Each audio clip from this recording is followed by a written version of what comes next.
Hey everybody, Andy Kvernen here with another Cornerstone Connection Daily Devotional. I wonder, have you ever been around a situation where a parent played the "because I said so" card? Maybe you were the parent and maybe you used it with one of your kids. Maybe you were the kid and you heard that from one of your parents and your parent just laid down the authority position that said, look, you have to do what I say because I said so and no other reason.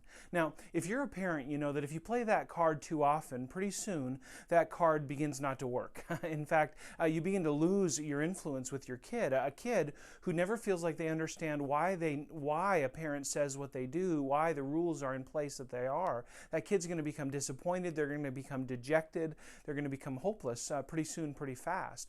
And yet the reality remains when a parent says to a kid, because I said so, it's because they have the authority to do so.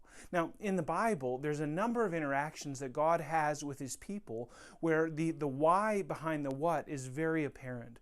And God's heart for His people to understand who He is and why He tells them to do the things that He does is on display throughout the biblical narrative.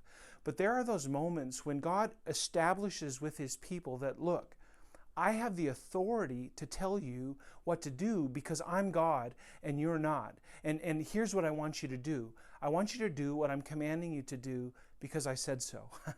and just before God brings to the people this list of commandments they call the 10 Commandments in the book of Exodus, God has one of these moments where He establishes for the people, look, you need to do what I say, not only because there's a bunch of why behind the what, not only because it makes sense, but also because I'm God, and I'm holy, and I'm powerful, and I want you to do what I'm telling you to do because I have the authority to tell you to do that. And here's how that looks. In Exodus chapter 19, in verse 16, God's preparing to give the people the 10 Commandments through Moses. And here's what the narrative is. It says, verse 16, on the morning of the third day, there were thunders and lightnings and a thick cloud on the mountain and a very loud trumpet blast, so that all the people in the camp trembled.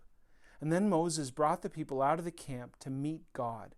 And they took their stand at the foot of the mountain. I mean, you can picture it, right? There's thunder, there's blasts, there's lightning, there's all of this going on that display the glory of God. And the text says the mountain actually trembled. I mean, it's shaking. God's glory is so palpable, so real, and everybody can't miss it. I mean, God is there. And says, now Mount Sinai was wrapped in smoke because the Lord had descended on it in fire. The smoke of it went up like the smoke of a kiln, and the whole mountain trembled greatly. And as the sound of the trumpet grew louder and louder, Moses spoke, and God answered him in thunder. Sometimes God speaks in a still small voice, doesn't He? But here, God spoke in thunder. The Lord came down on Mount Sinai, it says in verse 20, to the top of the mountain. And the Lord called Moses up to the top of the mountain, and Moses went up. Now, why this great grand display? Well, God's preparing to give His people the law. He's preparing to tell the people, these are the things that are going to set you apart. These are the things that you must do. Why must you do them?